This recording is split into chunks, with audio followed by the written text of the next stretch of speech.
The millionaire kicked her out, thinking he would never see her again. But she returned, lifted in the arms of 3 millionaires. The entire hall fell silent at the unexpected scene, and the reason behind it would shatter his pride. Chapter 1. Beatrice had always believed that true love was the kind that came with security.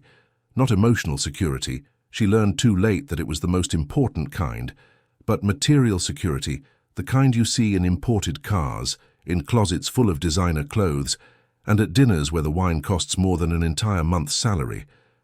At 23, when she met Robert Thompson at a charity gala at the Plaza Hotel in New York City, she saw in him everything she thought she needed to be happy.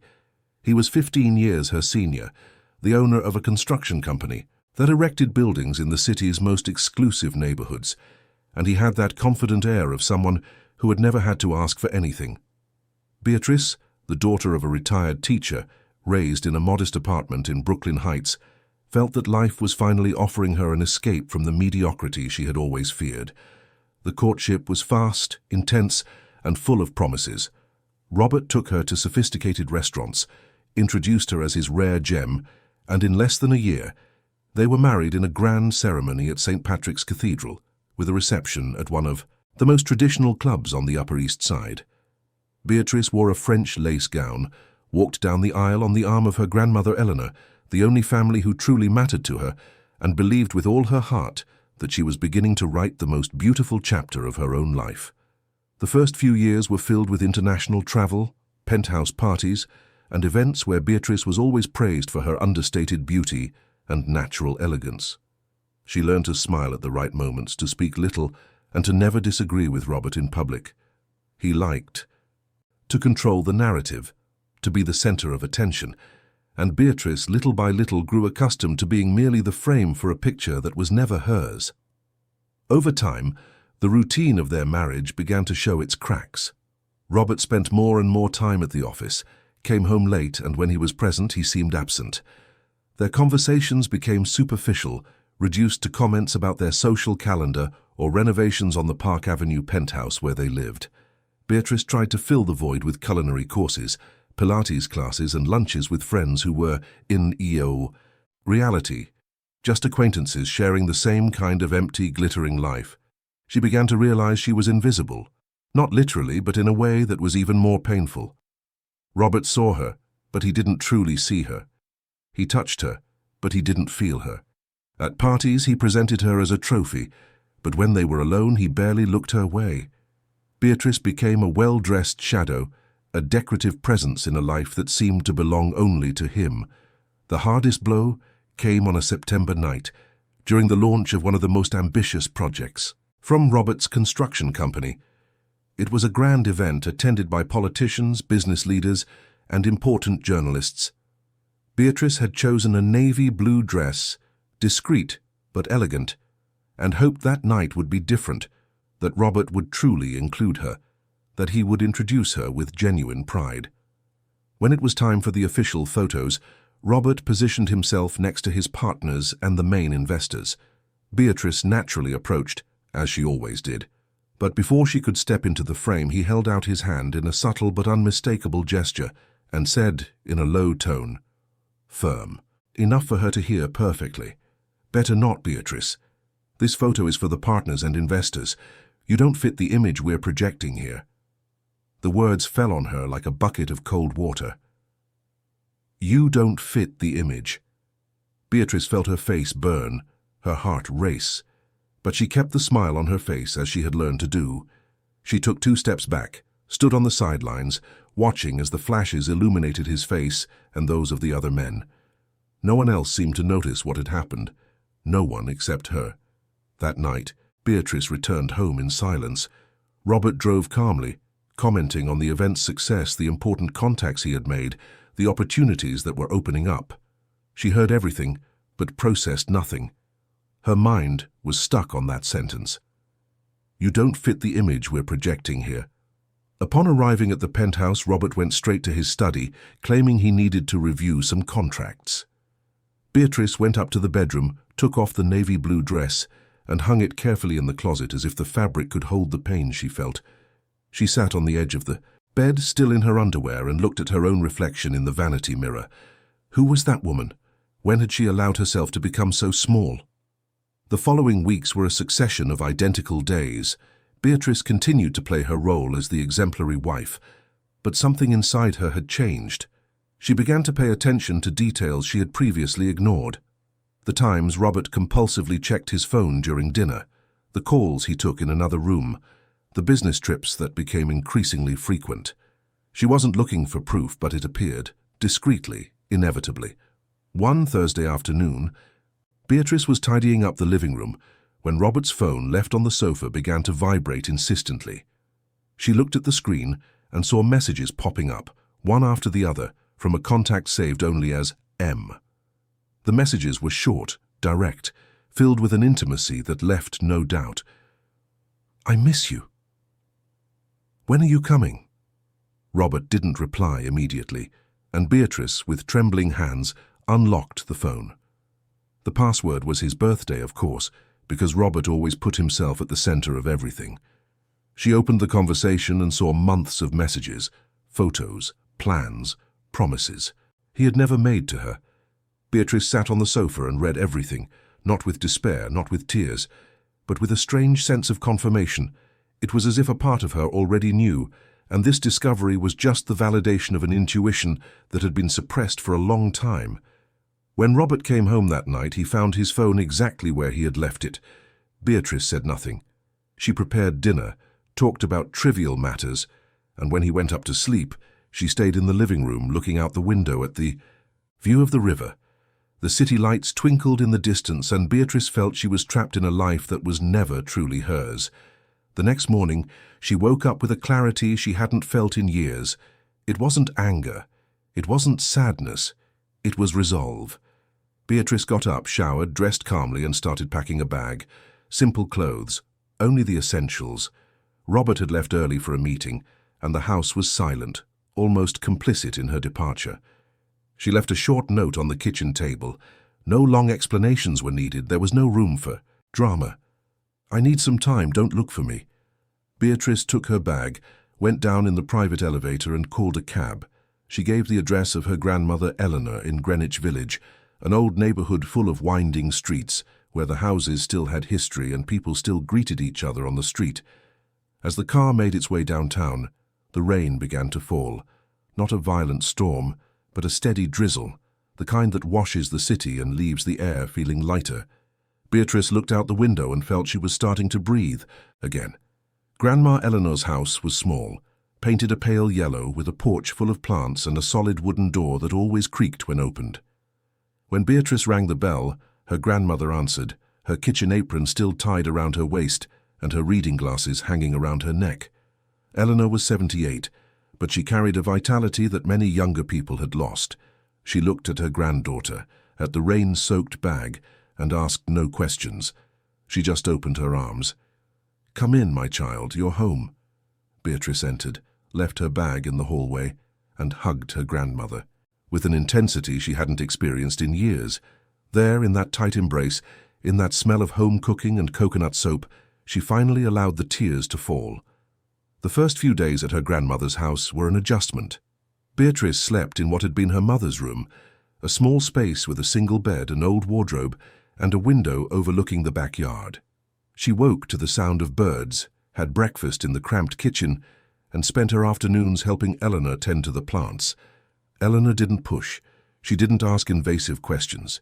She just offered her presence, and that was more than enough.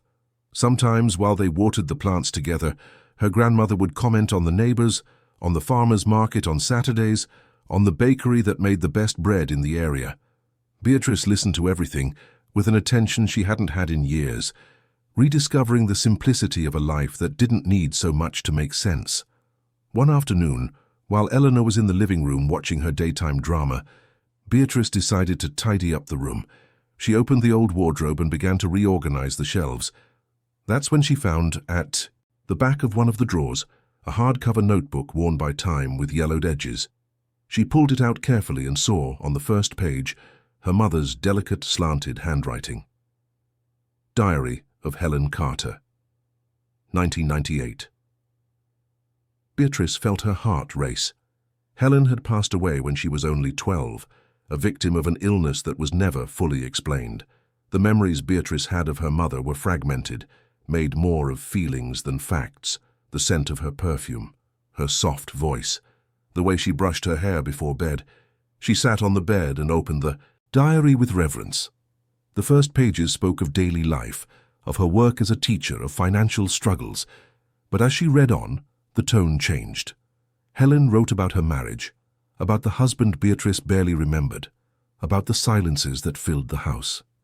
He doesn't see me anymore. I'm here, but it's as if I'm invisible. I wake up, make coffee, take care of Beatrice, clean the house, and he walks past me as if I were a piece of furniture. Sometimes I feel like I'm slowly disappearing and no one notices. Beatrice felt a shiver run down her spine. Those words could have been written by her. The feeling of invisibility, of being reduced to a function, of existing only to serve. It was as if her mother had left a map of the emotional traps she herself had ended up repeating. She continued reading page after page. Helen wrote about the dreams she had abandoned, about the career that never took off, about the friends who had drifted away. She wrote about the loneliness of being married and yet profoundly alone. Today, he told me I was gaining weight. It wasn't with affection, not with concern. It was with disdain. He looked at me as if I were a project that hadn't worked out, and I stayed silent because I no longer know how to defend myself. Beatrice closed the diary and clutched it to her chest. Tears streamed down her face, but they weren't just of sadness. They were of anger. Anger for having repeated the same cycle. Anger for not having realized it sooner. Anger for having believed that Robert's love was enough, when in fact it was never real love at all. She sat there on the bed holding her mother's diary until the daylight began to fade. Eleanor knocked softly on the door and came in with a cup of tea. "You found her diary, didn't you?" Beatrice nodded, unable to speak. Eleanor sat beside her granddaughter and held her hand. "Your mother was a strong woman, Beatrice, but she never knew it. She lived her whole life thinking she had to be small to fit into someone else's world, and that consumed her from the inside. I don't want you to repeat that story." Beatrice looked at her grandmother, at those eyes that had seen so much, that carried so much. Wisdom. "I won't repeat it, Grandma, I promise." Eleanor smiled, squeezed her granddaughter's hand and stood up, leaving the tea on the nightstand. "Then start now. Start seeing yourself the way you deserve to be seen." That night, Beatrice couldn't sleep. She stayed up late, rereading passages from the diary, jotting down reflections in a notebook of her own. She began to understand that leaving home wasn't just about running away from Robert. It was about finding herself again. It was about breaking a cycle that had been passed down from generation to generation, silent, invisible, but devastating. In the following days, Beatrice started going out more. She walked the streets of Greenwich Village, discovered hidden cafes, talked to local shopkeepers. She felt like she was rediscovering New York City, the city where she was born, but had stopped seeing when she moved to the penthouse on Park Avenue. It was on one of these walks that she passed by an event planning shop. The window displayed sophisticated floral arrangements, elegant invitations, and photographs of parties that looked like they were straight out of a magazine. Beatrice stopped and watched. She had always had a keen eye for detail, an aesthetic sensibility that Robert never valued. She entered the shop almost without thinking. A woman in her 50s, with her hair in a bun and colourful framed glasses, greeted her with a smile. "Good afternoon. Can I help you?" Beatrice hesitated for a moment, but then decided to take a chance. "I was just looking, but are you hiring?" The woman, who introduced herself as Marion, looked at her with curiosity. "Do you have experience with events?" Beatrice thought quickly. She had organized dozens of dinners, parties, and receptions for Robert. She had a trained eye for what worked and what didn't. "I have practical experience. I've organized many events over the last few years. Not professionally, but I know what I'm doing." Marion crossed her arms and smiled. "You know, I really do need someone. My assistant quit last week, and I'm drowning in work. Can you start on Monday?" Beatrice felt a wave of relief and excitement at the same time. "Yes, I can." Great. Be here at 9 a.m. and bring ideas. I like people who think outside the box. Beatrice left the shop with her heart racing. She had gotten a job, something that was hers, that didn't depend on Robert, that wasn't tied to his last name. It was a start. In the days leading up to her first day of work, Beatrice dedicated herself to studying everything she could about the event market. She watched videos, read articles, took notes. Eleanor watched her granddaughter with pride, seeing her regain the light that had dimmed in recent years. On Monday, Beatrice woke up early, chose a simple but elegant outfit, and walked to the shop. Marion greeted her with a stack of folders and a to-do list. "Let's see what you're made of, Beatrice." And Beatrice was ready. More ready than she had ever been in her entire life, because for the first time she was doing something for herself, and that made all the difference. Chapter 2. Beatrice's first days at the event planning shop were a mix of discovery and challenge. Marion was demanding but fair. She never asked for anything she wasn't willing to do herself, and this created a work environment where respect was mutual. Beatrice started by organizing folders, cataloging suppliers, answering emails, and meeting with clients. They were simple tasks, but each one made her feel like she was building something of her own, something that had value independent of anyone else. The shop was located in a renovated old brownstone in the heart of Greenwich Village. The walls were white, decorated with gold frames, displaying photos of past events. There was a large table in the center, always covered with fabric swatches, flower catalogs, and decoration sketches. The smell of fresh coffee mingled with the scent of flowers that arrived every Monday, and Beatrice felt at home in a way she never had in the Park Avenue penthouse. Marion quickly realized that Beatrice had a natural talent. She not only executed tasks, but also brought suggestions, improved processes, and anticipated problems.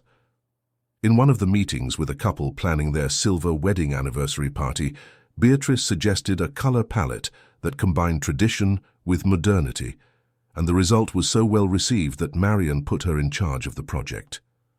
"You have an eye that can't be taught, Beatrice. That's rare." Beatrice smiled, but inside she felt a mixture of gratitude and surprise. She was rediscovering skills she didn't even know she had.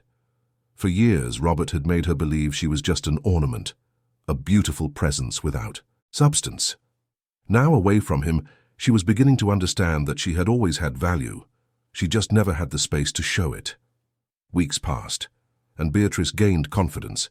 She organized small events, then medium-sized ones, and soon she was participating in larger projects. Every success was proof that she was capable. Every compliment from a client was another layer of self-esteem she regained. But life doesn't allow people to change without the past trying to pull them back. On a Thursday afternoon, while Beatrice was reviewing the final details of a corporate event, her cell phone rang. It was a number she knew very well. Robert. She hesitated before answering, but decided it was better to face the situation head-on. "Hello?" His voice came from the other side, controlled, but with a tone of poorly disguised irritation. "Beatrice, what is this? You left home, left a ridiculous note, and disappeared. Where are you?" Beatrice took a deep breath. She wasn't going to let him destabilize her. "I'm fine, Robert. I just need some time." "Time for what? You're acting like a teenager. Come home, we'll talk and sort this out. There's nothing to sort out, right? Now, I just need space." There was a silence on the other end, and Beatrice could almost feel his frustration cutting through the line. "You're embarrassing me, Beatrice. People are asking about you. What am I supposed to say? Tell them the truth, that I need to take care of myself." And before he could reply, she hung up. Her hands were shaking, her heart was pounding, but she felt powerful. For the first time, she had put her needs above his appearances. Marion, who had overheard part of the conversation, approached and put a hand on Beatrice's shoulder. "You're doing well. Keep it up."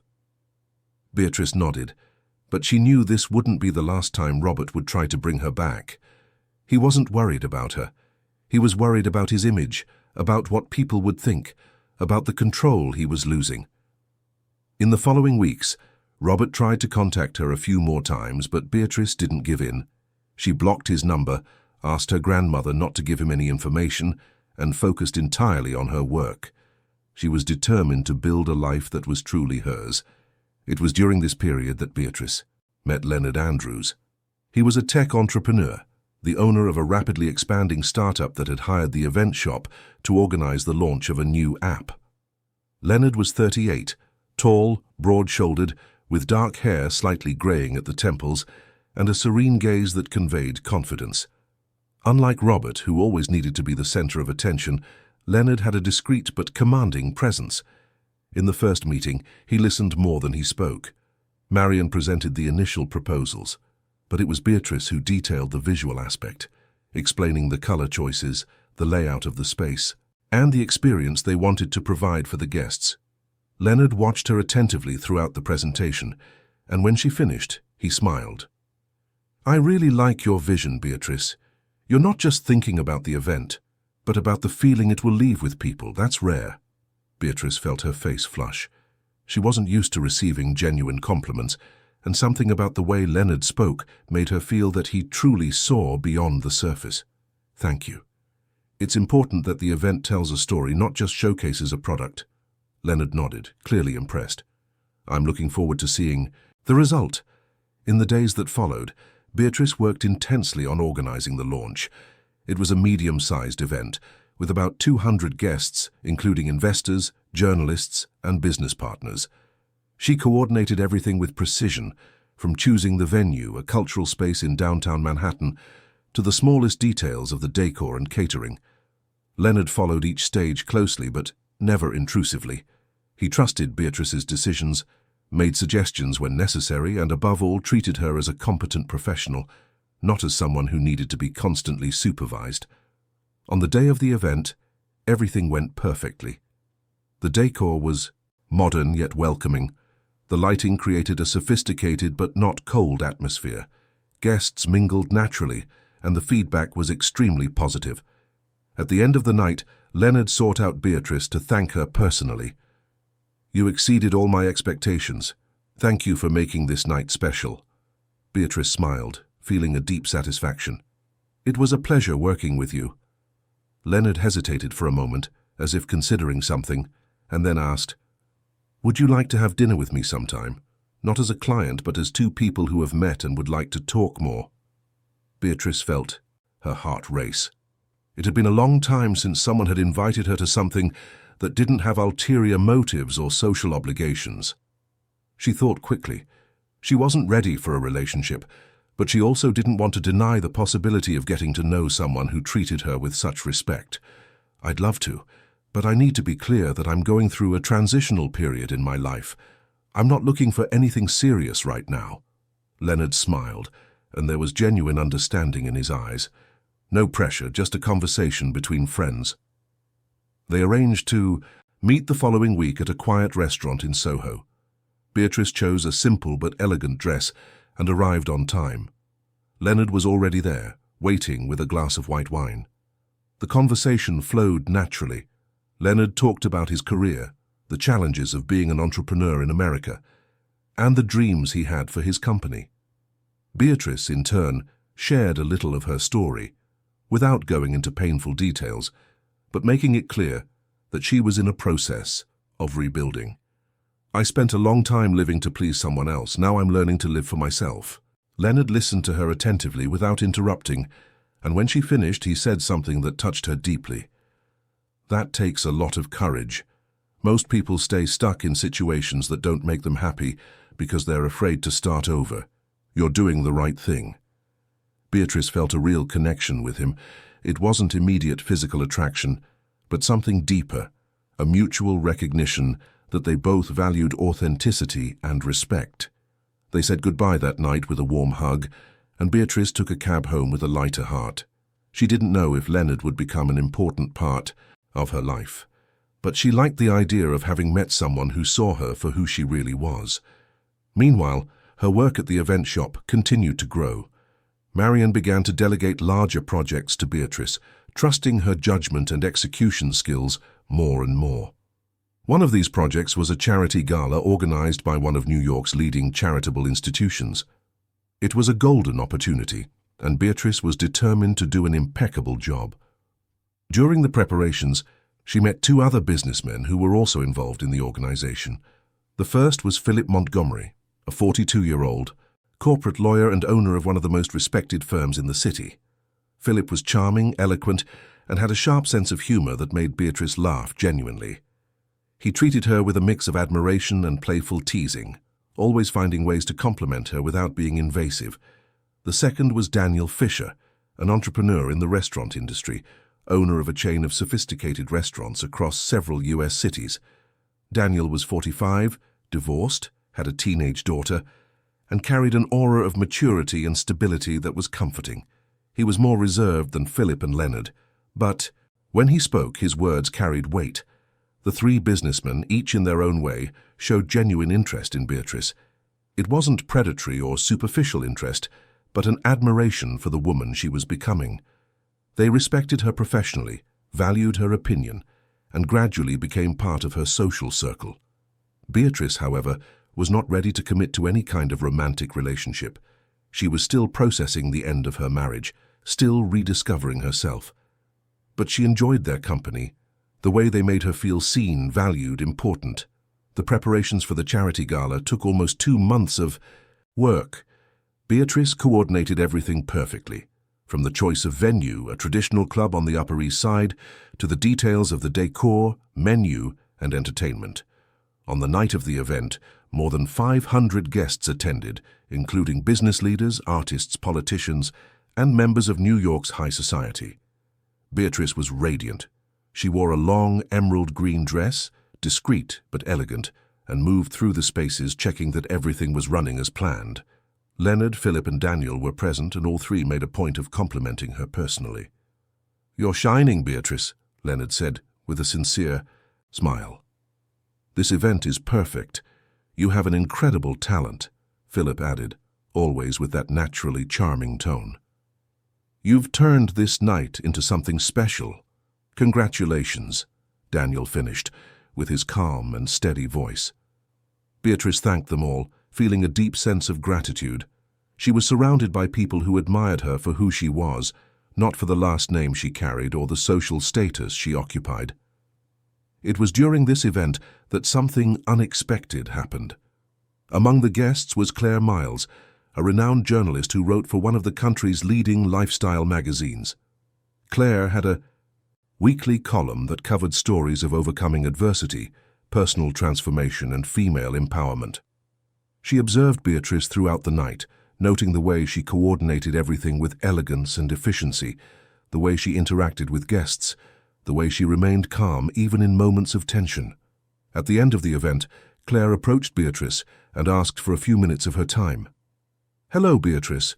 My name is Claire Miles. I'm a journalist. I've been watching your work all night and I'm very impressed. I'd like to talk to you about your journey. I think your story could inspire many women." Beatrice was surprised. She didn't expect this kind of attention. "My story is nothing extraordinary," Claire smiled. "That's what all extraordinary women say. Can I schedule an interview with you this week?" Beatrice hesitated, but then agreed. Perhaps it was time to share a little of what she had been through, not for exposure, but in solidarity with other women who might be going through the same thing. They arranged to meet 2 days later at a quiet cafe in the Brooklyn Botanic Garden. Claire arrived with a recorder and a notebook, but before starting the formal interview, they talked informally for almost half an hour. Beatrice felt at ease, and when they finally started talking about her journey, she was honest but careful. She spoke about the marriage that made her invisible, the decision to leave, and the process of rebuilding. She didn't name names, didn't go into sordid details, but she was sincere about the feelings that led her to change her life. Claire listened to her attentively, taking notes and occasionally asking questions that deepened the conversation. At the end, she turned off the recorder and held Beatrice's hands. "Thank you for sharing your story. I'm sure many women will identify with it and be inspired." Beatrice smiled, feeling she had done the right thing. 3 weeks later, Claire's column was published. The headline was direct and impactful. "The Elegance of a New Beginning. How One Woman Turned Invisibility into Power." The text was moving, well-written, and highlighted not only Beatrice's journey, but the message that it's never too late to find yourself again. The response was immediate. The article went viral on social media, was shared thousands of times, and generated a wave of comments from women who identified with the story. Beatrice began to receive messages from strangers, thanking her for having the courage to talk about something that many experienced in silence. Marion was ecstatic. "Beatrice, you've become an inspiration. We're getting quote requests from clients who specifically want to work with you. This is incredible." Beatrice was in shock.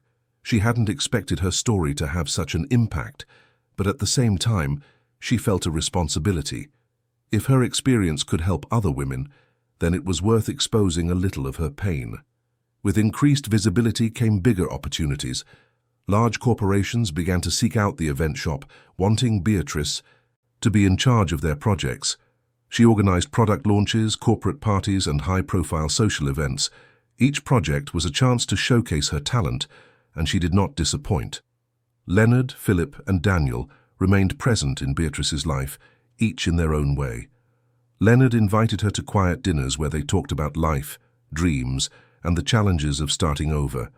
Philip made her laugh with funny stories and always found creative ways to compliment her. Daniel was her safe harbor, the calm and stable presence that comforted her on difficult days. Beatrice didn't choose between them because she didn't feel pressured to choose. They respected her space, her time, and that was liberating. For the first time in her life, she wasn't being defined by the man at her side, but by who she was. But it wasn't all smooth sailing. Robert, upon reading Claire's column, was furious. Although Beatrice hadn't mentioned his name, he knew that many people in their social circle would make the connection.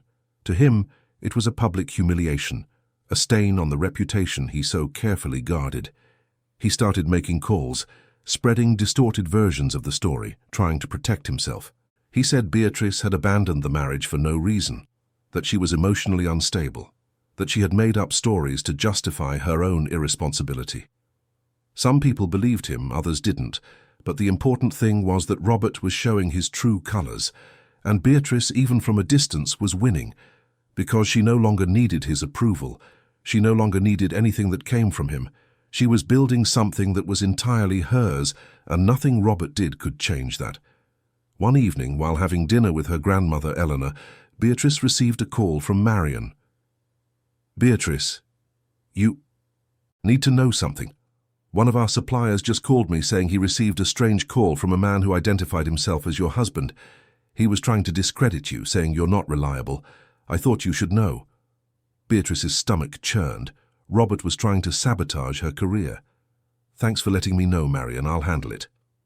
She hung up and remained silent for a few moments. Eleanor, who had heard part of the conversation, came over.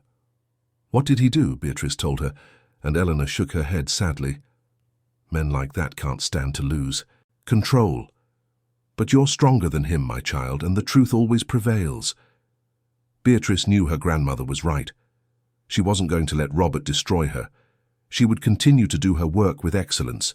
She would continue to build her reputation, and she would prove him wrong. And that's exactly what she did. Chapter 3. The following months were a period of accelerated growth for Beatrice. Every event she organized became a benchmark, and her reputation in the market solidified. Marion, recognizing the potential Beatrice brought to the company, proposed a partnership. The conversation took place on a rainy March afternoon in the shop's meeting room, with the sound of rain against the windows creating an intimate atmosphere.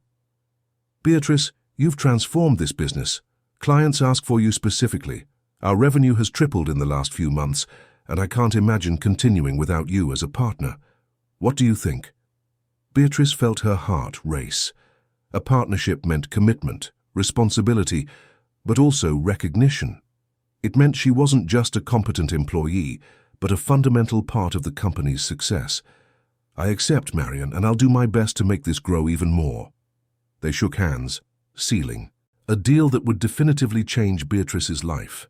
For the first time, she owned something, had a real stake in a business, had an active voice in decisions.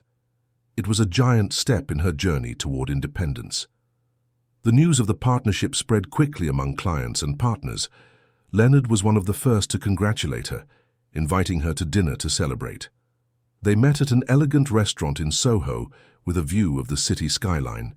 The evening was pleasant, with a gentle breeze carrying the distant sounds of the city.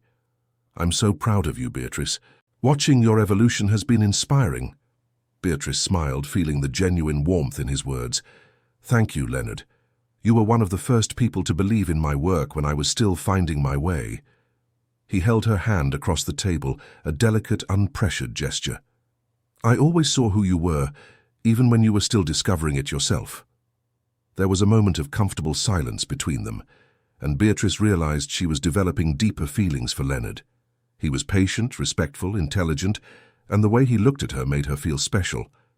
But there was still a part of her that resisted, that feared giving herself over again and losing the autonomy she had fought so hard to gain. As if reading her thoughts, Leonard said softly, "I'm in no hurry, Beatrice. I just want you to know that I'm here, on your time." That night ended with a soft, chaste kiss at the gate of her grandmother Eleanor's house. It was Beatrice's first kiss since she had left Robert, and it carried a lightness she hadn't experienced in years. While her personal life blossomed slowly, her professional challenges intensified. Beatrice and Marion were hired to organize one of the most important events of the year in New York City, the launch of a new luxury real estate development. The project was massive, with over 800 guests expected, including business leaders, celebrities, politicians, and international investors. The responsibility was enormous, but Beatrice was confident. During the planning meetings, Beatrice re-encountered people from her old social circle, those who frequented the same parties as she and Robert. Some greeted her coldly, clearly uncomfortable or influenced by the distorted versions Robert had spread. Others, however, congratulated her on her courage to start over, and some even confided that they envied her freedom. It was in one of these meetings that Beatrice discovered Robert would be one of the guests at the event. He was an investor in the development, and therefore his presence was unavoidable. The information came through Marion, who was immediately concerned. "Beatrice, if you don't feel comfortable, I can have someone else coordinate on the day of.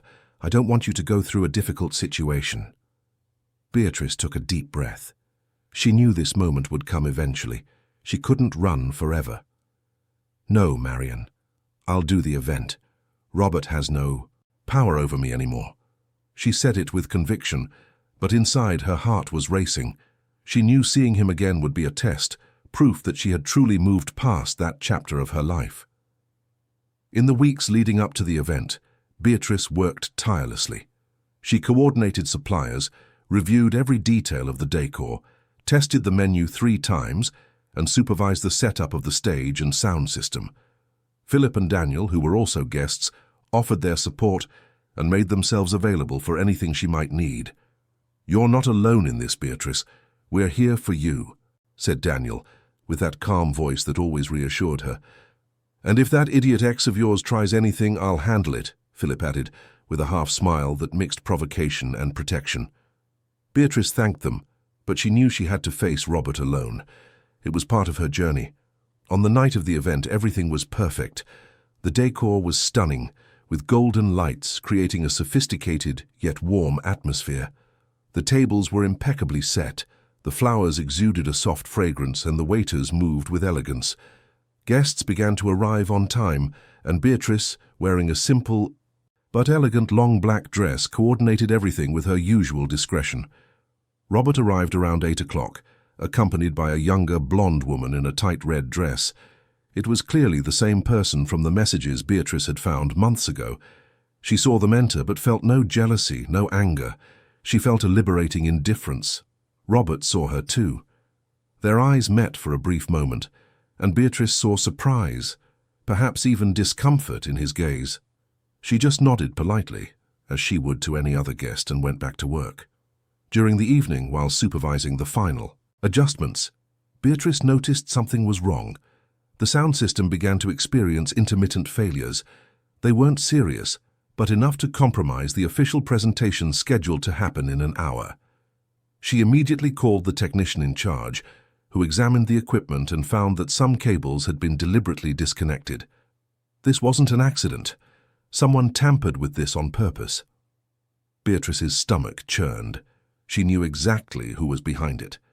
Robert had access to the venue as an investor and had clearly tried to sabotage the event to harm her. But she had no time for anger. She had only 40 minutes to solve the problem. She called Leonard, who was among the guests, and quickly explained the situation. He, in turn, had contacts with a sound company and managed to arrange for an emergency crew that arrived in 20 minutes.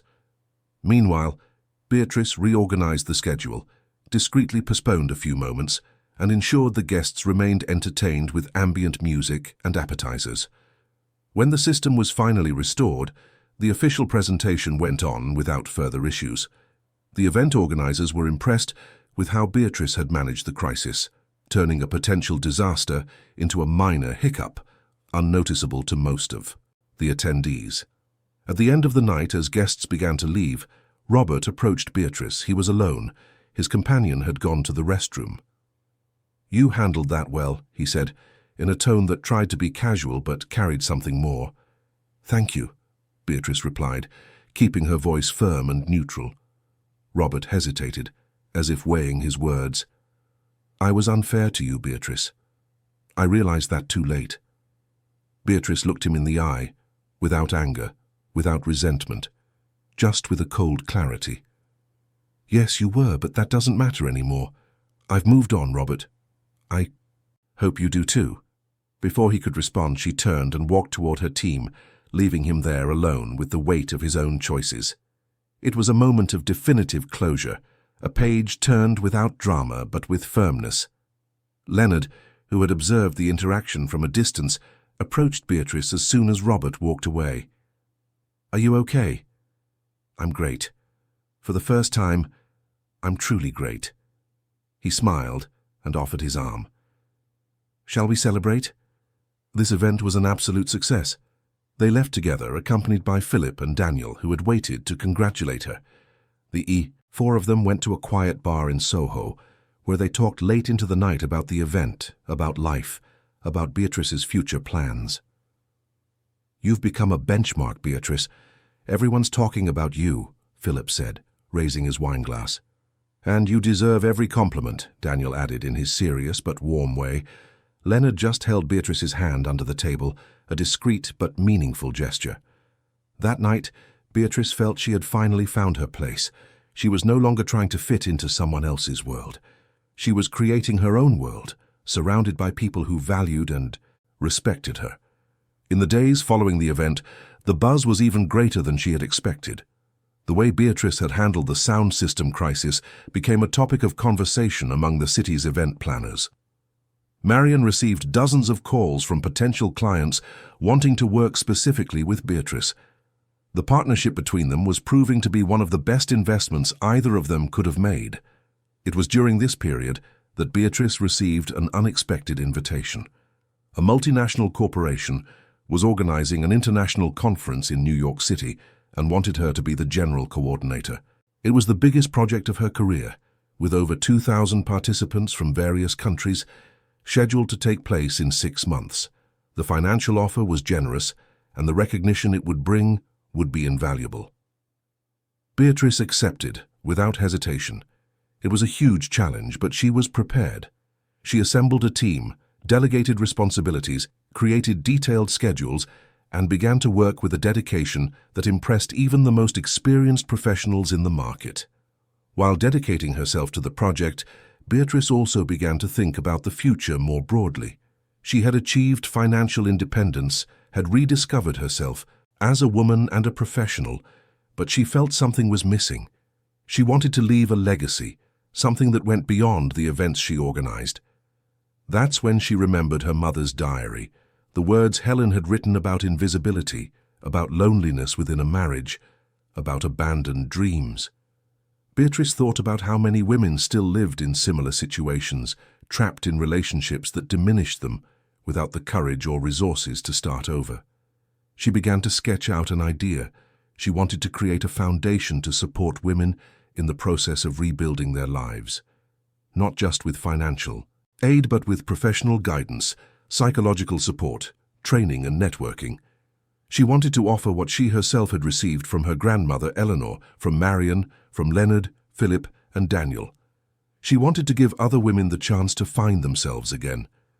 She shared the idea first with Eleanor, who was moved to tears. "Your mother would be so proud, Beatrice. You're transforming her pain and yours into something that can help so many others." Next, she spoke with Marion, who fully supported the idea and offered to help with the bureaucratic and administrative side. Leonard, when he heard about the project, offered to be one of the initial funders.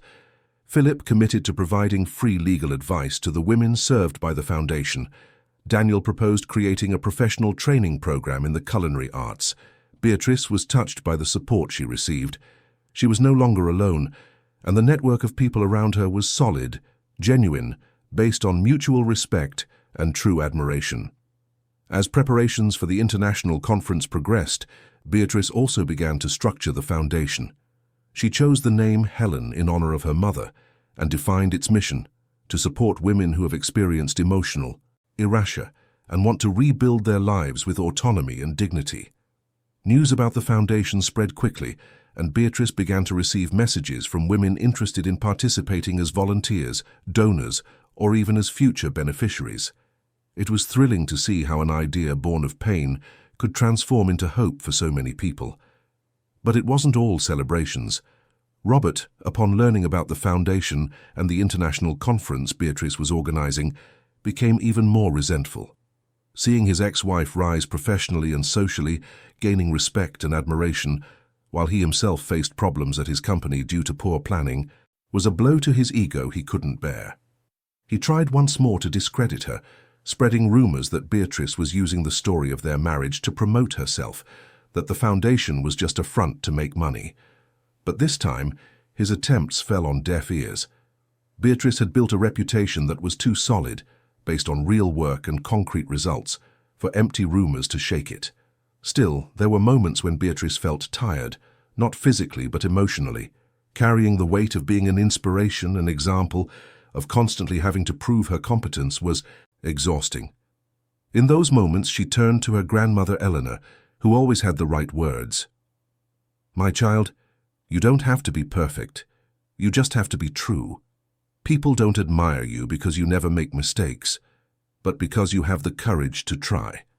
These words echoed in Beatrice's mind whenever the pressure felt too great. She didn't have to be perfect. She just had to be herself. One evening, after a particularly intense day of meetings and final adjustments for the conference, Leonard invited her for a walk on the beach. They went down to the sand at a quiet spot in the Hamptons, took off their shoes, and walked in silence for a few minutes, listening to the sound of the waves. "You seem tired," Leonard said with his characteristic attentiveness. "I am, but it's a good kind of tired. I'm building something that matters." He stopped walking and turned to her, holding her hands. "Beatrice, I want you to know that I admire you deeply, not just for what you've achieved, but for who you are, for the way you get up every day and choose to be strong even when it's hard." Beatrice felt her eyes well up. These were words she needed to hear, not from just anyone, but from him.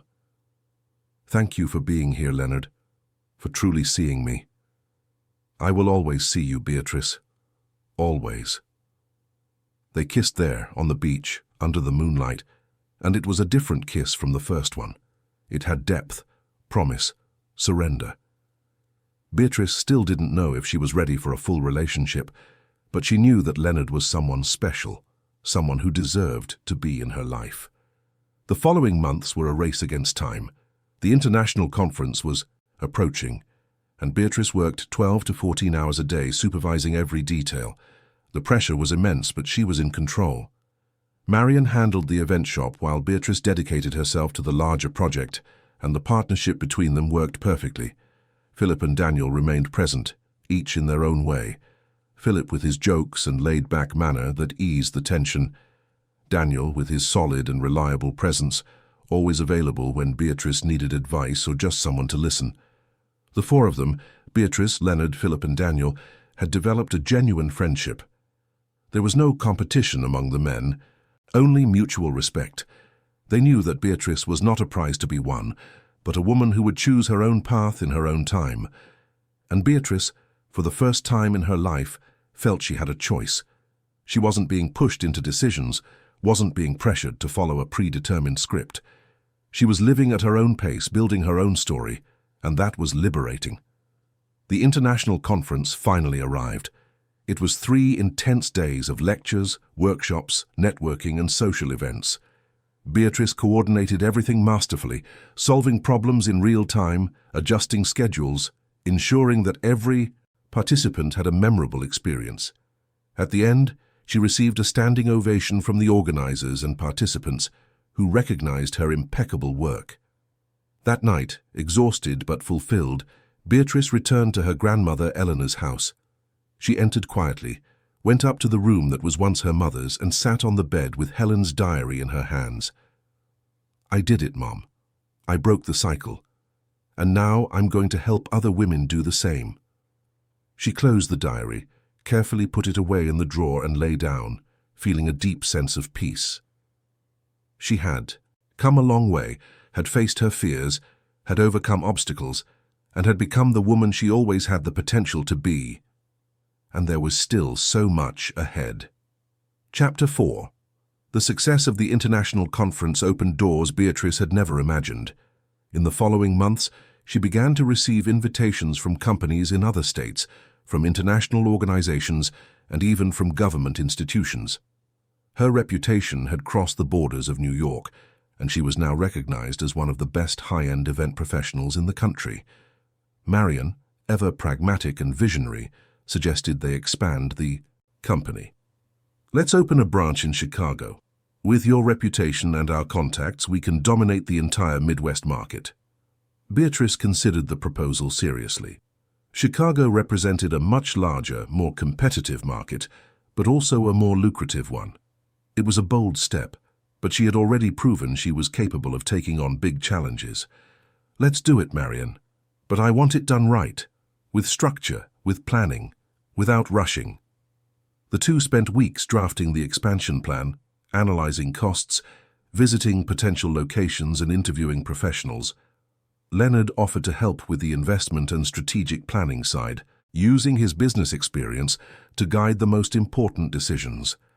Philip contributed on the legal front, ensuring all contracts and documents were impeccable. Daniel, in turn, introduced Beatrice to important contacts in Chicago, business leaders who could become strategic clients. Beatrice realized more and more that she was surrounded by people who not only admired her, but actively invested in her success. It wasn't a favor, it was genuine recognition of her value. And that made all the difference. The Helen Foundation was also beginning to take shape. Beatrice rented a small but welcoming space in Brooklyn Heights, near where she had grown up, and began to structure the services that would be offered. She hired a psychologist specializing in trauma and abusive relationships, a social worker, and started forming partnerships with companies willing to offer jobs to the women they served. The foundation's first beneficiary was Amanda, a 32-year-old woman who had left a marriage where she had been systematically diminished for 8 years. Amanda arrived at the foundation with a small suitcase, 2 young children, and no prospects. Beatrice welcomed her personally, and when she heard Amanda's story, she saw her own journey reflected in it. "You're not alone, Amanda. We're going to help you rebuild." And she kept her promise. Amanda went through therapy sessions, received career counseling, took training courses, and within 3 months, she secured a job as an administrative assistant at a partner company of the foundation. When Amanda received her first paycheck and returned to thank Beatrice, she brought flowers and a handwritten letter. "You gave me back my hope. I didn't know it was still possible to start over. Thank you for believing in me when I didn't believe in myself." Beatrice hugged Amanda tightly, feeling the weight and beauty of that moment. This was bigger than any event she had ever organized. It was a life being transformed. It was a cycle being broken. As the foundation grew, Beatrice also had to deal with her personal life, which was becoming increasingly complex. Leonard, Philip, and Daniel remained present, each occupying an important space in her life, and Beatrice began to realize that she would eventually have to make a choice. Leonard was the closest. They had developed a deep emotional intimacy, built on long conversations, comfortable silences, and a mutual understanding that went beyond words. He saw her as an equal, a partner, and never tried to control or diminish her dreams. When they were together, Beatrice felt safe, valued, and loved in a way she had never experienced. Philip, on the other hand, brought lightness. He made her laugh, pulled her out of the constant seriousness of her work, and had a relaxed way of showing affection that was comforting. There was an undeniable attraction between them, a chemistry that manifested in lingering glances, casual touches, and playful banter that bordered on flirtation.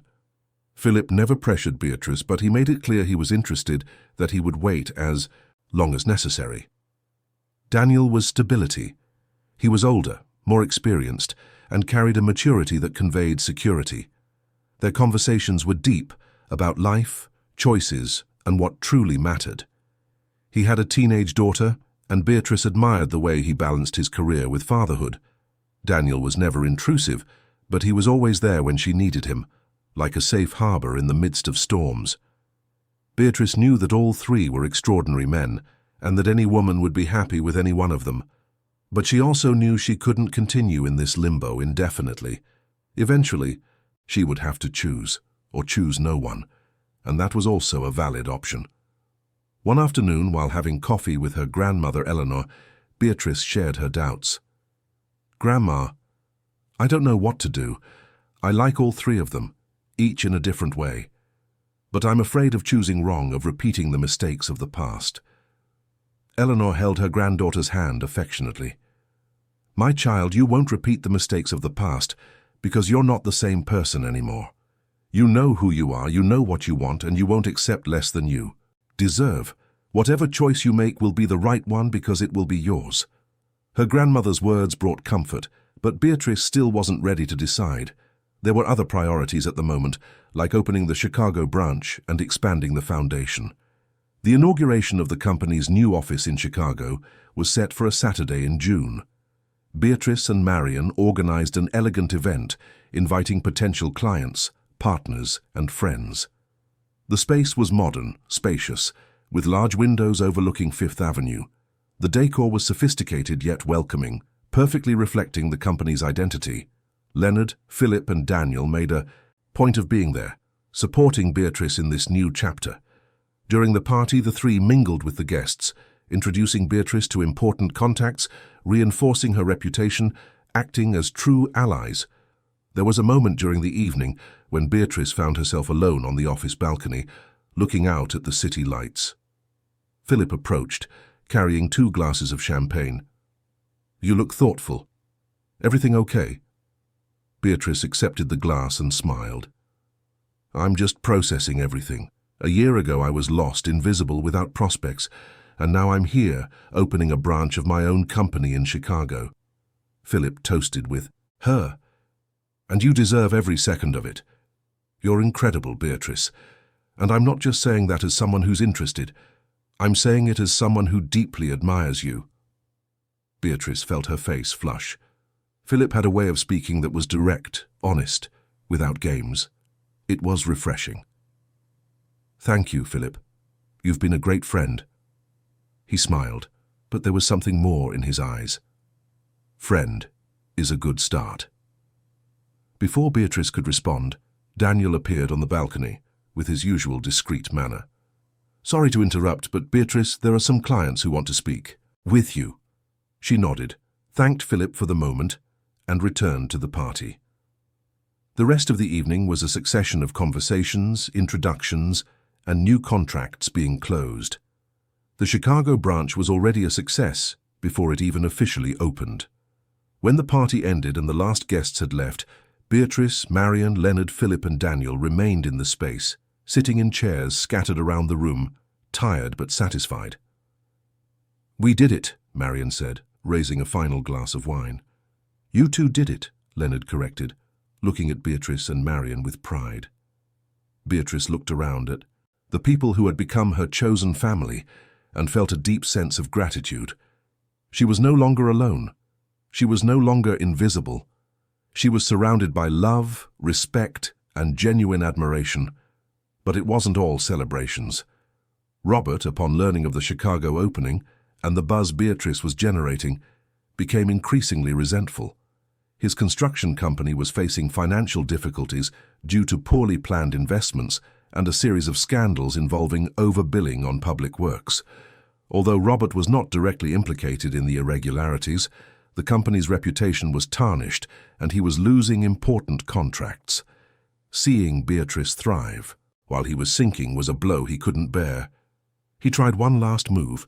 He contacted a lawyer and filed a defamation lawsuit, claiming that the interview Beatrice had given to the journalist Claire Miles had damaged his image and his business. It was a desperate attempt with no solid legal basis, but it could at the very least cause her trouble. When Beatrice received the lawsuit notification, she felt a mix of anger and exhaustion. She had never mentioned Robert's name, hadn't lied about anything, had only shared her own experience, but she knew he would do anything to try to drag her back down. Philip, upon learning of the lawsuit, was furious. "This is ridiculous. He has no case. I'll handle this personally." And he did. Philip prepared a solid defense, gathered evidence that Beatrice had never defamed Robert, and argued that she had a constitutional right to share her own story. In less than 2 months, the case was dismissed for lack of merit, and Robert was ordered to pay the court costs. It was a victory, but Beatrice didn't celebrate. She just felt relief that this chapter was finally over. Robert no longer had power over her, and the justice system had confirmed it. With the lawsuit resolved, Beatrice could finally focus on what truly mattered. The Helen Foundation was serving more and more women, and the stories of transformation multiplied. There were women who regained their self-esteem, found jobs, went back to school, reconnected with their children. Each story was proof that the work Beatrice was doing had a real impact. Claire Miles, the journalist who had written the first article about Beatrice, contacted her again, this time wanting to do a feature on the foundation. Beatrice agreed, and the report was published in a national magazine, bringing even more visibility to the project. Donations began to pour in from companies and individuals, and the foundation was able to expand its services, hire more professionals, and serve more women. It was during this period of growth that Beatrice received an invitation that left her speechless. An international organization dedicated to women's empowerment wanted to honor her at an event in New York. She would be recognized as one of the women making a difference in Latin America through social impact initiatives. Beatrice read the invitation 3 times, unable to believe it. New York, international, a recognition. She, who just over a year ago had been invisible in her own marriage, would now be honored on the other side of the world. She shared the news first with Eleanor, who cried with emotion. "Your mother is watching this from wherever she is, my child, I'm sure of it." Then she told Marion, Leonard, Philip, and Daniel, who celebrated with enthusiasm. Leonard offered to accompany her, but Beatrice gently declined. "I need to do this alone. It's part of my journey." He understood, as he always did. The trip to New York was scheduled for September. Beatrice spent the preceding weeks organizing everything so that the company and the foundation would continue to run smoothly in her absence. Marion would take over the company's operations, and the foundation's psychologist would handle the client services. When the day of the trip finally arrived, Beatrice said goodbye to her grandmother with a tight hug. "Go and show the world who you are, my child." Her arrival in New York was impactful. Beatrice had never been to the United States, and the city's energy was overwhelming.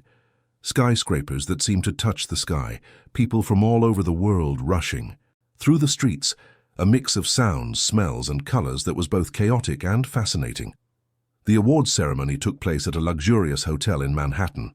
More than 300 people were present, including honorees from various countries, representatives from international organizations, journalists and activists. Beatrice was nervous, but also determined. She had prepared a short, heartfelt speech. When it was her turn to go on stage to receive the award, Beatrice felt her legs tremble. But when she took the microphone and looked out at the audience, she saw the faces of women who, like her, had stories of overcoming adversity, and that gave her strength. "I'm not here because I'm special. I'm here because I was lucky enough to find people who believed in me when I didn't believe in myself. I'm here because a grandmother welcomed me, because a business partner gave me a chance, because true friends supported me. And now my mission is to do for others what was done for me, to break cycles of invisibility, to restore dignity, to show that it's never too late to start over." The audience gave her a standing ovation, and Beatrice felt tears stream down her face. They weren't tears of sadness, but of fulfillment. She had come a long way, had faced her fears, had found herself again. And now she was here, being recognized not for a husband's last name, not for superficial beauty, but for the real impact she was making on the world. After the ceremony, several women approached Beatrice to talk, to thank her, to share their own stories. Some were entrepreneurs, others activists, others community leaders. They all had something in common: the determination to make a difference. Beatrice spent 3 days in New York attending workshops, meeting with other organizations and networking. It was a transformative experience that broadened her vision of what the Helen Foundation could become. When she returned to New York City, she brought back not only the award plaque, but also new ideas, international partnerships, and a renewed certainty that she was on the right path. Leonard, Philip, and Daniel were waiting for her at the airport with flowers and wide smiles. Beatrice hugged them, moved to be back, to have people who genuinely cared about her. That night, they had dinner together at a cozy restaurant in Greenwich Village, and Beatrice told them all about the trip, about the women she met, about the project she wanted to implement at the foundation. Philip, in the middle of dinner, made a toast to Beatrice, who in just over a year has gone from invisible to unforgettable. Everyone raised their glasses, and Beatrice felt her heart overflow with gratitude. She had found not only herself, but also a chosen family, people who loved her for who she was, not for what she could offer. But there was still one pending issue. Beatrice knew she would eventually have to define her feelings for the 3 men who were part of her life. And that decision was approaching, as inevitable as the tide, because she didn't want to hurt anyone. She just wanted to be honest with herself and with everyone around her. And that, she had learned, was the truest form of love. Chapter 5. The following months were a period of intense reflection for Beatrice. She continued to work hard at her company and the foundation, but a part of her mind was always focused on the question she could no longer postpone. Leonard, Philip, and Daniel, 3 extraordinary men, each occupying a unique space in her heart, and she needed to be honest about what she truly felt. The pressure didn't come from them. All 3 remained respectful, patient, present, without being intrusive. The pressure came from within her, from the need for clarity, from not keeping anyone in an undefined situation. They deserved honesty, and she deserved peace. It was on an October afternoon, during a conversation with her grandmother Eleanor, that Beatrice finally began to sort out her feelings. "Grandma, I need to make a decision. I can't go on like this, torn between 3 people who are important to me." Eleanor, who was watering the plants on the porch, stopped and looked at her granddaughter with the quiet wisdom that only years can bring. "Then tell me, Beatrice, when you think about the future, when you imagine your life 5-10 years from now, who do you see by your side?" Beatrice closed her eyes and tried to visualize it. She saw the foundation growing, the company expanding, women being transformed, and then, amidst it all, she saw a face that appeared more frequently, with more clarity, with more presence. It was Leonard. She opened her eyes, surprised by her own discovery. "I see Leonard, Grandma." Eleanor smiled as if she already knew. "Then you have your answer. Now you need the courage to act on it." Beatrice spent the next few days thinking about how to do this in the most respectful way possible. Philip and Daniel were wonderful men, and the last thing she wanted was to hurt them. But she also knew that procrastinating would be worse, that keeping them in suspense would be unfair. She decided to talk to Philip first. She arranged for coffee in the mid-afternoon at a quiet place, away from the city's hustle and bustle. Philip arrived with his characteristic smile, but when he saw Beatrice's serious expression, the smile faded slightly. "What's wrong? Is everything okay?" Beatrice took a deep breath. "Philip, I need to be honest with you. You are an incredible person. You made me laugh when I needed it most. You were there for me during important moments, and I care for you deeply. But I need to tell you that my feelings for Leonard are different. They're deeper, and it wouldn't be fair to you to keep this door open when my heart has already made a choice." Philip was silent for a few moments, processing her words. There was sadness in his eyes, but also understanding. "I kind of already knew, you know. The way you look at him is different. I was just hoping that, maybe with time, you might look at me the same way. But I understand, and I respect you too much to be upset about your honesty." Beatrice felt her eyes well up. "You'll find someone who looks at you exactly the way you deserve, Philip. You're a special person." He smiled, a sad but genuine smile. "And so are you." "Beatrice, Leonard is a lucky guy." They finished their coffee with lighter conversation, reminiscing about fun times, and said goodbye with a tight hug. Beatrice left with a heavy heart, but also relieved to have been honest. The conversation with Daniel took place a few days later, during a walk in the Brooklyn Botanic Garden. Daniel had suggested the meeting, and Beatrice accepted, knowing she needed to have the same conversation she'd had with Philip. As they walked among the century-old trees, Daniel was the one to break the silence first. "You're going to tell me you chose Leonard, aren't you?" Beatrice stopped walking, surprised. "How did you know?" Daniel smiled gently.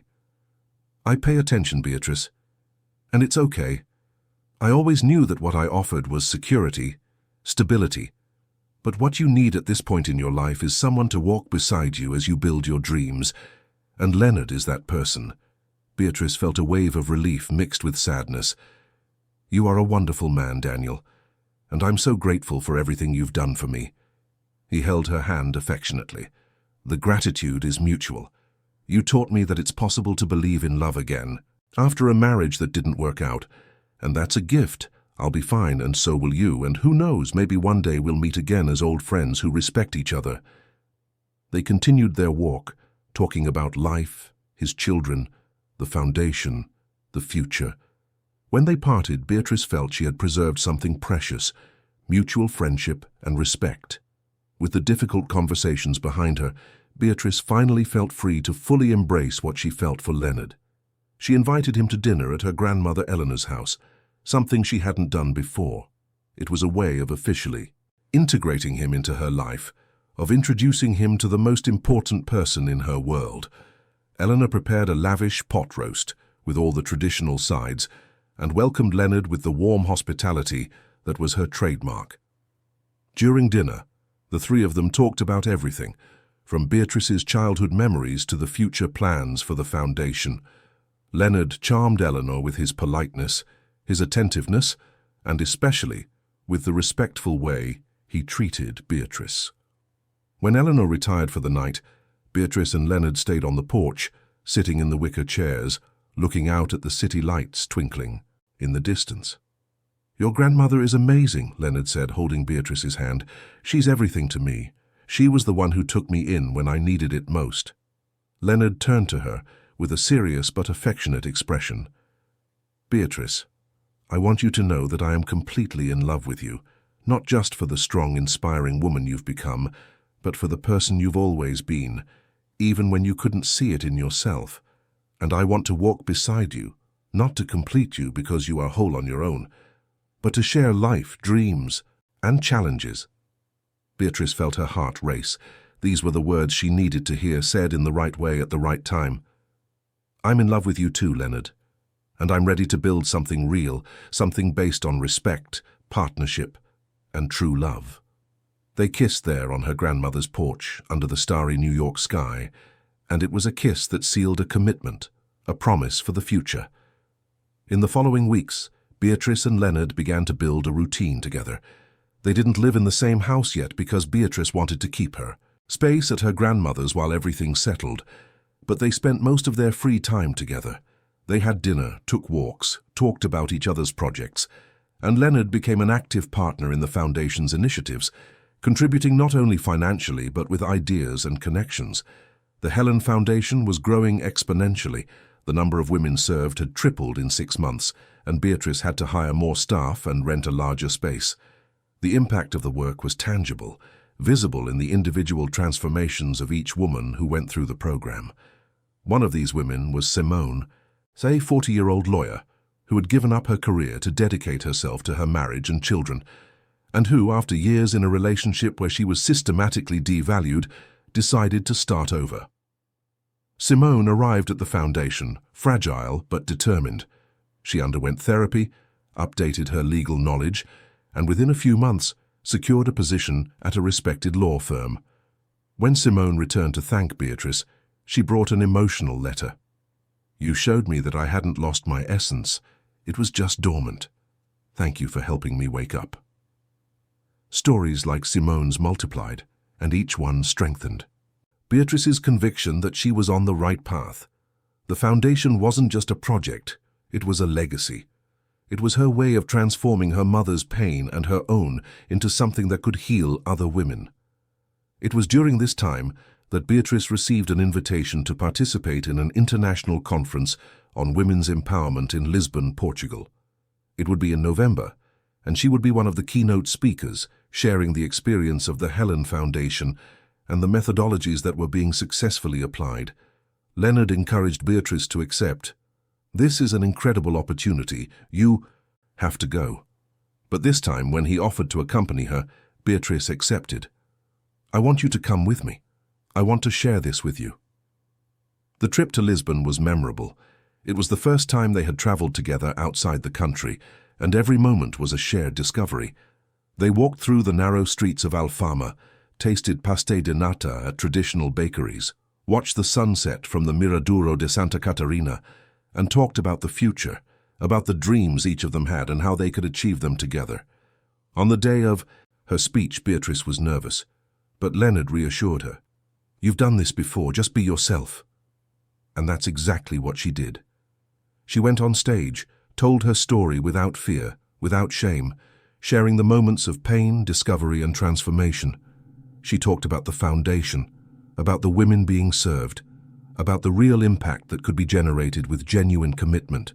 The audience, composed of over 500 people from various countries, was completely silent throughout her presentation, and when she finished, they gave her a standing ovation that lasted for several minutes. Leonard, who watched everything from the front row, had tears of pride in his eyes. When Beatrice came down from the stage, he hugged her tightly. "You were perfect. I'm so proud of you." That night, after the event, they walked back to the hotel in silence, hand in hand, just enjoying the beauty of Lisbon at night. When they reached their room, Leonard pulled Beatrice close and said seriously, "I want to spend the rest of my life with you. I'm not asking for your hand right now, because I know you value the right moments, but I want you to know that this is what I want. You, me, building something together." Beatrice felt tears stream down her face. They were tears of pure happiness. "I want that too, Leonard. I want to build a life with you." They spent the rest of the trip exploring Portugal, visiting Sintra, Porto, enjoying every moment as if it were unique. And when they returned to the United States, they were more united than ever. Back in New York, the routine resumed, but now with a different feeling. Beatrice was lighter, more fulfilled, more confident. She had found true love was making a difference in the world. Through the foundation, and her career was at its peak, everything seemed to be finally falling into place. But life has a peculiar way of testing people just when they think everything is settled. And Beatrice's test would come from where she least expected it. Robert, who had been relatively quiet in recent months, was facing a severe financial crisis. His construction company was on the brink of bankruptcy, the overbilling scandals had driven away investors, and he was desperate. In a final act of manipulation, he contacted Beatrice. The meeting took place at a neutral cafe at his request, claiming he needed to discuss the division of assets from their marriage, something that had not yet been officially resolved. Beatrice hesitated, but decided to go, accompanied by Philip, who, although no longer romantically interested in her, remained a friend and her lawyer. Robert arrived looking haggard, a far cry from the arrogant man Beatrice had left. He tried to appeal to her emotional side, talking about the years they spent together, about how he had made mistakes, about how sorry he was. But Beatrice saw through the manipulation. He wasn't sorry for the mistakes he had made against her. He was desperate because life had taken a turn he hadn't expected. "Robert, I came here to resolve the division of assets fairly and definitively. I didn't come to listen to empty apologies or to be manipulated again." Robert tried to argue, tried to use guilt, but Philip intervened firmly. "Mr. Thompson, my client is being extremely generous by accepting only what is legally hers. I suggest you accept the terms and we close this once and for all." Robert realized he no longer had control over the situation. He signed the papers, and the separation was finally official. When they left the cafe, Beatrice felt a huge weight lifted from her shoulders. That chapter was definitively closed. "Thank you for being here, Philip," Beatrice said as they walked down the sidewalk. "Always, Beatrice. Even if we didn't end up together, you're one of the most important people in my life." They hugged, and Beatrice felt grateful for having preserved that friendship, for having been honest, for having respected the feelings of everyone involved. With the separation finalized, Beatrice felt truly free. There was nothing left tying her to the past. She could finally look forward without weight, without guilt, without fear. And the future she saw was bright. The foundation continued to grow. The company prospered, and she had by her side a man who loved and respected her deeply. She had true friends, a grandmother who was her rock, and a mission that gave her life meaning. Beatrice had become the woman she always had the potential to be, and now, finally, she was ready to fully live all the possibilities that this rebirth brought. Chapter 6. The new year arrived, bringing with it an energy of renewal that seemed to be in sync with everything Beatrice had experienced over the past 18 months. It was January. New York City was radiant with its bustling streets and clear blue skies, and Beatrice felt she was finally living the life she had always deserved, but had only now found the courage to claim. The Helen Foundation had become a national benchmark.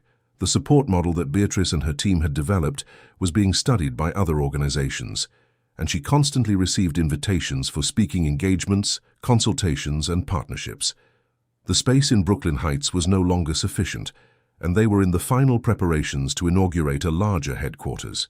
With the capacity to serve 3 times as many women, the event planning company was also thriving. The Chicago branch was operating at full steam, with Marion dividing her time between the 2 cities. Beatrice had hired a competent team, delegated responsibilities, and learned to trust the work of others, something that had previously been difficult for her. She was growing not only professionally, but also as a leader, a mentor, and someone who inspired by example. Her relationship with Leonard deepened with each passing day. They had found a perfect balance between closeness and independence, where each maintained their individuality, their projects, their spaces, but shared the important moments, dreams, achievements, and also the difficulties. Leonard never tried to control Beatrice, never tried to diminish her, and she, in turn, had learned to trust, to give herself without fear of losing herself. One evening during a romantic dinner at a restaurant overlooking the East River, Leonard took a small velvet box from his jacket pocket. Beatrice felt her heart race, but it wasn't fear. It was anticipation, it was joy. "Beatrice Carter, you've changed my life in a way I never thought possible. You've taught me what it means. To truly love, to respect, to admire. I don't just want to be by your side, I want to build a whole life with you. Will you marry me?" He opened the box, revealing a simple, elegant, perfect ring. Beatrice felt tears stream down her face, but they were tears of absolute happiness. "Yes, Leonard. 1,000 times yes." He placed the ring on her finger, and they kissed to the discreet applause of the other restaurant patrons. It was a perfect moment, without exaggeration, without ostentation, just 2 hearts committing to walk together. When Beatrice got home that night and told her grandmother Eleanor, the old woman cried with emotion. "My child, you found a man who sees you, who values you, who truly loves you. Your mother would be so proud." Beatrice hugged her grandmother tightly, feeling gratitude overflow. Eleanor had been her safe harbor, her foundation, and without her none of this would have been possible. The wedding preparations began, but Beatrice didn't want anything grand. She wanted something intimate, meaningful, with the people who truly mattered. They decided the ceremony would be at her grandmother Eleanor's house, in the garden that the old woman tended with. So much care. It would be something simple, outdoors, with only close friends and family. While planning the wedding, Beatrice was also finalizing the details for the inauguration of the new headquarters of the Helen Foundation. The event would be large, with the presence of officials, partners, donors, and most importantly, the women who had been served over the past year. Beatrice wanted it to be a celebration, a moment to show the world the real impact that was being generated. The inauguration took place on a March afternoon and was emotional from start to finish. The space was large, well lit, decorated in soft colors that conveyed a sense of welcome. There were rooms for psychological counseling, a library with books on empowerment and personal development, a professional training room equipped with computers, and even a children's area so that women could bring their children during appointments. During the opening ceremony, several women who had been served by the foundation took the stage to share their stories. Amanda, the first beneficiary, spoke about how she had regained her self-esteem and financial independence. Simone, the lawyer who had resumed her career, spoke about the importance of never giving up on one's dreams. And there were others, dozens of others, each with a unique story, but all sharing the same common denominator, the courage to start over. When it was Beatrice's turn to speak, she took the stage with a full heart. She looked out at the audience and saw faces that represented transformation, hope, and the future.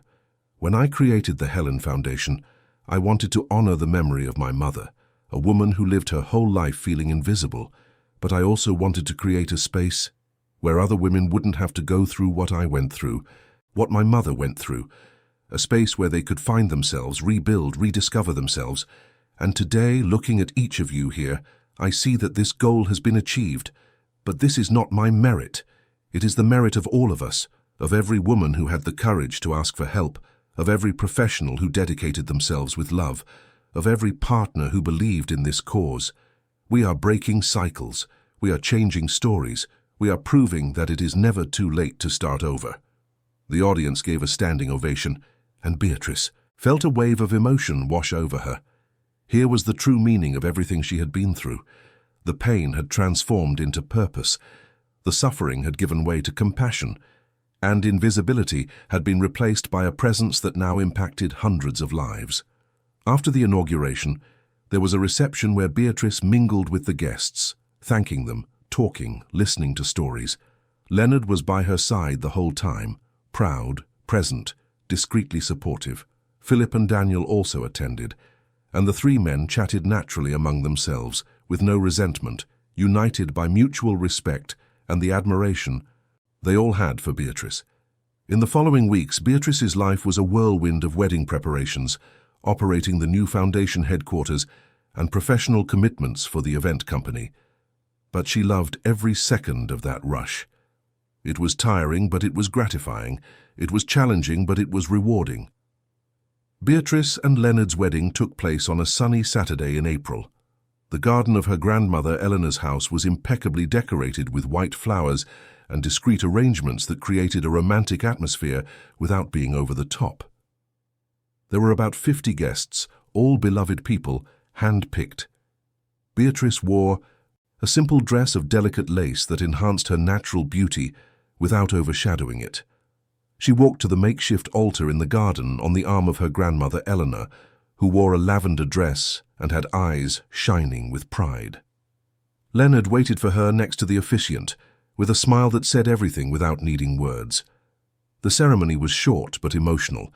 They exchanged vows they had written themselves, words that reflected the journey each had taken to get there.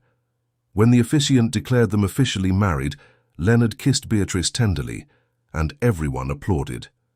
The party that followed was relaxed with live music, delicious food prepared by one of Daniel's restaurants, and lots of laughter. Marion gave a moving speech about Beatrice's transformation, about how she had gone from a talented employee to a partner, a leader, an inspiration. Philip toasted with humor, drawing roars of laughter from everyone, and Daniel, with his characteristic serenity, wished the couple all the happiness in the world. As the sun began to set, painting the sky in shades of orange and pink, Beatrice and Leonard stepped away from the guests and went to a corner of the garden where they could watch the whole party. He hugged her from behind and they stood there in silence, just savoring the moment. "Are you happy?" Leonard asked in a soft voice. "More than I ever thought possible," Beatrice replied, turning to face him. "I spent so many years believing that happiness was something external, something that depended on another person, on perfect circumstances.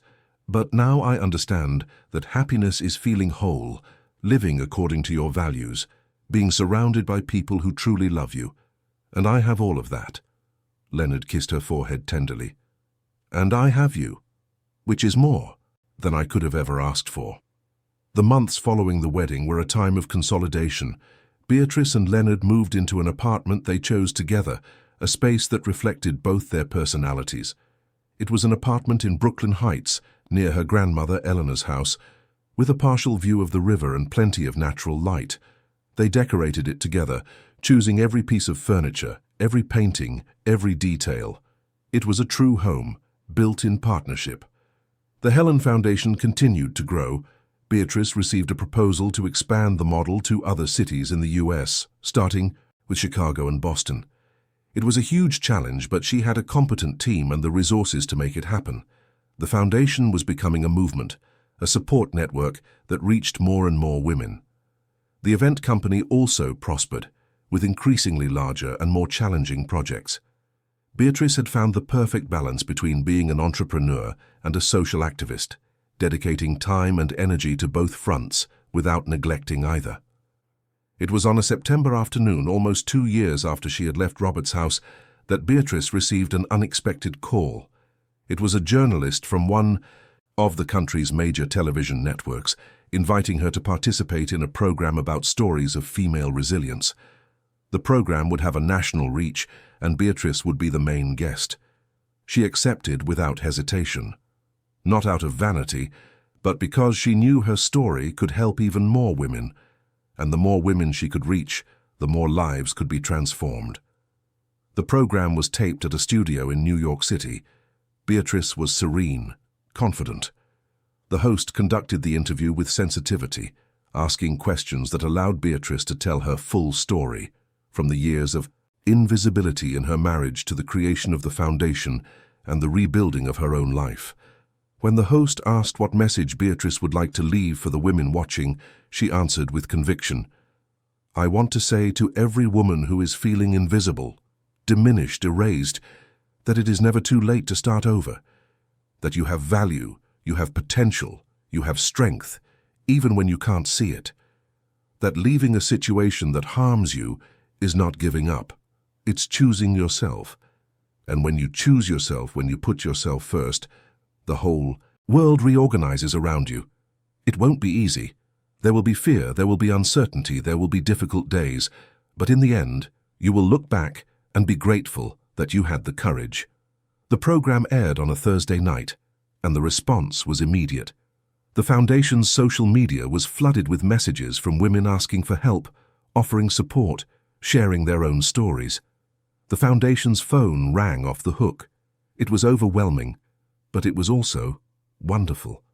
Beatrice had reached millions of people, and the impact would be impossible to measure.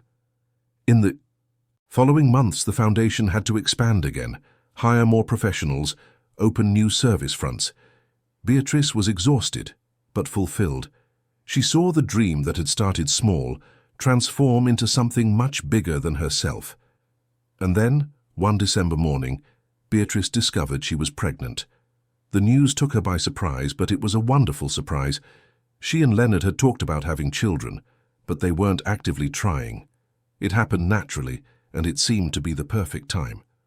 When she told Leonard, he lifted her into his arms and spun her around, laughing with pure joy. "We're going to be parents, Beatrice. We're going to have a family." Beatrice felt tears of joy stream down her face. She was building not just a career, not just a cause, but also a family based on true love, respect, and partnership. When she told her grandmother, Eleanor, the old woman cried copiously. "A baby! My great-granddaughter, or great-grandson. Your mother would be so happy, Beatrice." It was a cycle closing beautifully, the pain of previous generations transforming into love for future generations. Beatrice would raise her child in a completely different environment, from what she and her mother had known. An environment where they would be seen, valued, and loved unconditionally. The months of pregnancy were peaceful. Beatrice continued to work, but at a lighter pace, delegating more, taking care of herself. Leonard was present at every appointment, every ultrasound, every important moment, and when they found out it would be a girl, Beatrice knew immediately what her name would be. Helen, in honor of her mother and the foundation that carried her legacy. Little Helen was born on an August morning, after a long but uncomplicated labor. When Beatrice held her in her arms for the first time, she felt a wave of love so intense she could hardly breathe. That child represented everything. She represented the future, hope, the continuation of a legacy of strength and resilience. Leonard was by her side, also crying with emotion, gently touching his daughter's face. She's perfect. And she was. Perfect in a way that transcended physical appearance. She was perfect because she was loved, expected, wanted, because she was born into a family where she would be seen, valued, and encouraged to be whoever she wanted to be. In the months following Helen's birth, Beatrice had to make adjustments. Working, from home whenever possible, delegating even more, accepting that she couldn't do it all alone. But she had a solid support network. Leonard was a present father, sharing all the responsibilities. Grandmother Eleanor was always available to help.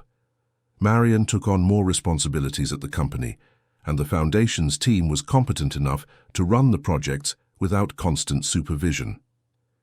Beatrice learned an important lesson during this period. Asking for help was not a weakness. It was intelligence, and accepting that she didn't have to be perfect at everything was liberating. When little Helen turned 1, Beatrice organized an intimate party with just family and the closest friends. It was at her grandmother Eleanor's house in the same garden where she and Leonard had gotten married. As she watched her daughter take her first unsteady steps, being applauded by everyone, Beatrice felt a deep gratitude for everything she had been through, including the difficult moments, because it was those moments that shaped her, that strengthened her, that transformed her into the woman she was today, a woman who knew her worth, who refused to be diminished, who fought for her own dreams and for the dreams of other women. Leonard approached, putting his arm around her shoulders. "What are you thinking about?" Beatrice smiled, looking at her daughter, her grandmother, her friends, at this whole life she had built. "I'm thinking that it was all worth it. Every tear, every fear, every moment of uncertainty. It was worth it because it brought me here." And it truly had been. Beatrice had left a marriage where she was invisible and had built a life where she was the protagonist. She had turned pain into purpose. She had broken cycles. She had inspired thousands of women. And above all, she had found herself again. She was no longer that woman who believed her value depended on being with a powerful man. She was powerful on her own. She was complete. She was whole. And now, surrounded by true love, she was living the life she had always deserved. On that sunny August afternoon, as little Helen laughed in her father's arms, as Grandmother Eleanor told stories to friends, as the sun painted the sky golden, Beatrice closed her eyes for a moment and whispered to herself, "I did it, Mom. I broke the cycle, and now Helen will grow up knowing that she has seen that she matters, that she has value, and that is everything." It was the end of one chapter and the beginning of many others, but Beatrice was ready, because now she knew that, no matter what happened, she would always have herself, and that was more than enough. End of story. Dear listeners, we hope that Beatrice's story and her journey of reconstruction has deeply touched your hearts. If you were moved by this narrative of overcoming, courage, and rebirth, please leave a like, subscribe to the channel, and tell us in the comments which moment marked you the most. Every day we bring intense stories like this one, which reveal the deepest side of the human soul and show that it's never too late to start over. We look forward to seeing you in the next episode with another story that will stir your emotions and make you reflect on the strength that exists within each of us.